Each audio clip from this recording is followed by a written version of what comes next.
my name is Millie Sethi. I hope you all are staying healthy. Today we are going to talk about J-curve effect. Devaluation means government deliberately reduce value of currency in order to boost export. Devaluation means government deliberately reduce value of currency in order to boost export. Obviously, when value of currency reduce, that means our goods become cheaper for foreigners. They will increase demand. Eventually, our export will increase.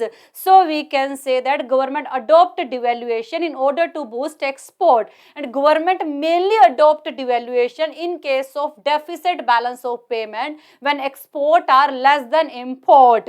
According to J-curve effect, initially during short time period, devaluation make our balance of payment more worse, or we can say that according to J-curve effect, initially during short time period, devaluation make our balance of payment more negative. But as time passes during long time period, devaluation improve our balance of payment. So we can say that according to J-curve effect, initially impact of devaluation on our balance of payment is not so good, but devaluation have greater positive impact on our balance of payment during long time period. Now we will see J-curve. You can see shape of this curve is just like a J. That's why we called it J-curve. On x-axis this side we have time. Y-axis the present balance of trade.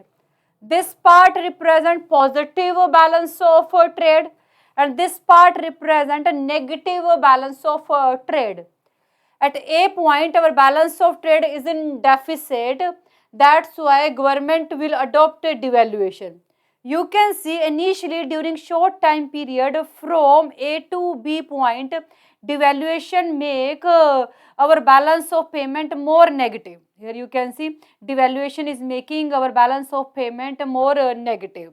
But after some time period, devaluation making means improving our balance of payment. You can see here.